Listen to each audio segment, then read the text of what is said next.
Hi കൂട്ടുകാരെ, നമുക്കറിയാം എല്ലാവരും ഫിനാൻഷ്യൽ ഫ്രീഡം അല്ലെങ്കിൽ സാമ്പത്തിക സ്വാതന്ത്ര്യം വേണമെന്ന് ആഗ്രഹിക്കുന്ന ആൾക്കാരാണ് നമുക്ക് ചുറ്റുമുള്ളത്. അതിനായിട്ട് എന്താണ് ചെയ്യേണ്ടത്? എപ്പോൾ മുതലാണ് നമ്മൾ സാമ്പത്തികം സേവിങ്സ് ആക്കിയിട്ട് മാറ്റേണ്ടത്? എന്ന് മുതലാണ് നമുക്ക് വരുമാനം കിട്ടിത്തുടങ്ങുന്നത് അന്ന് മുതൽ നമ്മൾ സേവിങ്സിലേക്ക് മാറ്റി വെക്കണം. എത്രയെന്ന് പറഞ്ഞാൽ നിങ്ങൾക്ക് കിട്ടുന്ന വരുമാനത്തിന്റെ ഒരു 10%, 100 രൂപയായിരിക്കും നിങ്ങൾക്ക് ചിലപ്പോൾ വരുമാനം കിട്ടിയിരിക്കുന്നത്. അതിൽ നിന്ന് 10 രൂപ സേവിങ്സിലേക്ക് ലോങ് ടേമിലേക്ക് മാറ്റി വെക്കുക. നിങ്ങൾക്ക് 1000 രൂപ വരുമാനം കിട്ടിയാൽ അതിൽ നിന്ന് 100 രൂപ, 10,000 രൂപ കിട്ടിയാൽ അതിൽ നിന്ന് 1000 രൂപ, 1,00,000 രൂപ കിട്ടിയാൽ അതിൽ നിന്ന് 10,000 രൂപ, 10,00,000 രൂപ കിട്ടിയാൽ 1,00,000 രൂപ. അങ്ങനെ 10% നിങ്ങൾ നിരന്തരമായിട്ട് മാറ്റി വെച്ചാൽ നിങ്ങൾക്ക് അതൊരു വലിയൊരു പർപ്പസ് ആയിട്ട് മാറും.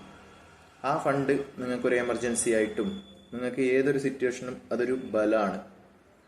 ഈ സാമ്പത്തികമായിട്ട് നമ്മളെ കയ്യിൽ ഒരു സേവിങ്സ് ഉണ്ടെങ്കിൽ നമ്മൾക്ക് എല്ലാത്തിനും ഒരു കോൺഫിഡൻസും ഒരു ധൈര്യവും ഉണ്ടാവും.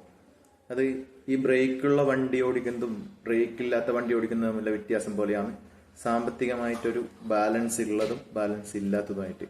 ബ്രേക്കുള്ള വണ്ടി നമ്മൾ അത്ര സ്പീഡിൽ വേണമെങ്കിൽ ഓടിച്ചു പോവാം.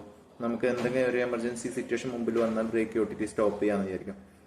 ബ്രേക്ക് ഇല്ലാത്ത വണ്ടി ഓടിക്കുമ്പോൾ എങ്ങനെ? ബ്രേക്ക് പോയ നഷ്ടപ്പെട്ട വണ്ടി നമ്മളെ കൺട്രോളിലല്ല.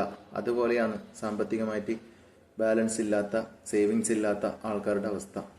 അതുകൊണ്ട് ഇന്ന് തന്നെ, ഇതുവരെ നിങ്ങൾ സേവ് ആക്കിയിട്ടില്ലെങ്കിൽ ഇന്ന് തന്നെ ഒരു സേവിങ്സിലെ ഒരു വഴി നിങ്ങൾ നോക്കുക.